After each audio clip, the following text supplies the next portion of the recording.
We were pregnant with our first child, and everything's going, completely normally, we thought, with the pregnancy, doing the checks and everything with physicians. And we went for the 20-week find out who you're having checkup, and we go in, and the ultrasound tech, starts doing a little bit extra measurements here and there, and she's got a look on her face that's, not the one we've normally seen. And we come out and we meet with the doctor, and we find out that, hey, there's an issue. Instead of having lots of amniotic fluid to kind of float and swim around in, that our son had the equivalent of like a tablespoon of amniotic fluid. Which I didn't take very well.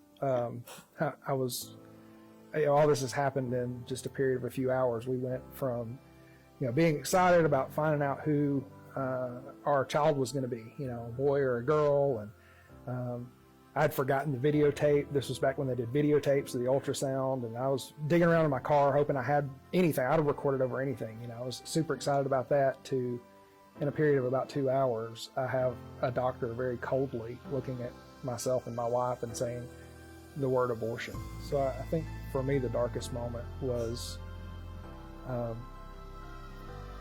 just struggling through my faith in God, because we were praying that our son would be healed.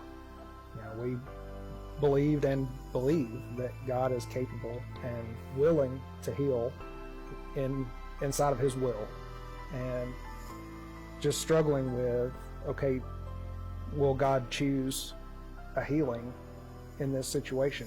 We were praying, our church was praying, churches all over the country were praying that we heard from, that, that there would be a healing. And the darkest moments for me were struggling in my faith to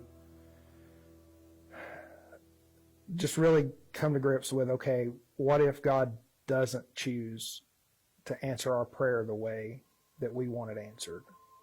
So I think for me that was the darkest moment.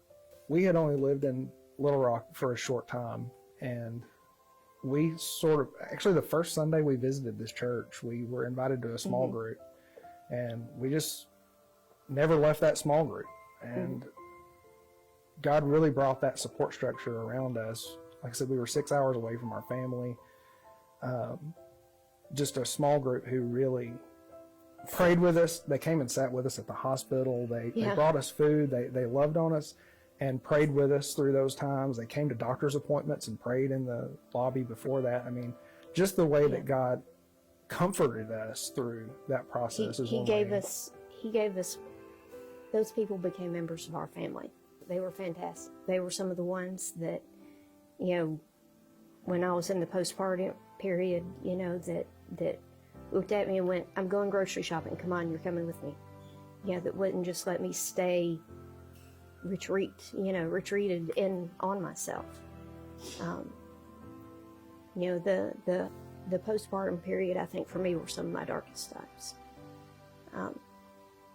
You've lost a child, and you're asking the questions of not so much is God good or not, because I knew that he was good. I didn't have a question about that. But it was a question of why us? And one of the answers I got back was because we would use it for his glory. Our son did pass away on January 27th of 2006. And I remember standing outside the hospital with my family after they'd all sort of gotten there. And we were standing around outside. It was about 1 o'clock in the morning. And, I come from a very strong Christian family. I've been in church every Sunday. I can count on one hand the number of times between birth and 18 years old that I wasn't in church on Sunday.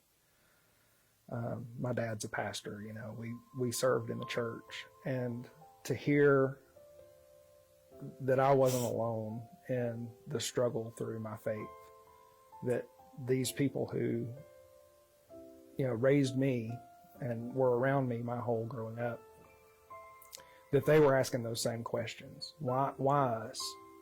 We've been faithful. We've served. Why us? It we didn't have the answers at the time. And sometimes I don't even know if we have the answers, all the answers now. But like Ann was saying, to know that it was okay to ask those questions. It was okay to wrestle with God about why, that he was big enough to handle that. Yeah. That really helped me grow, because then I felt like I could go ask God hard questions that I always knew that I could, but I didn't really know that I could. And so that really helped me. It's changed me in so many ways. I mean, even, somebody says, oh, hey, we're going to have a baby. It has changed how I pray for them.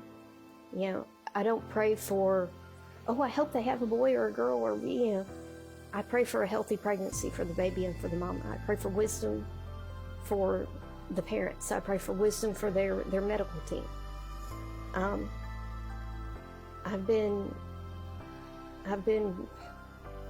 blessed to be able to come alongside people who have had infant loss, and to look at them and be able to say, God's still here, he's still good. He's big enough for your questions. I've been blessed. I don't work in labor and delivery medicine, but I've been able to look at my patients who have experienced loss, and to be able to hold their hand and go, it stinks and it hurts and it may always hurt, but there's hope. Cade is the one of my kids I don't have to worry about where he's at. I know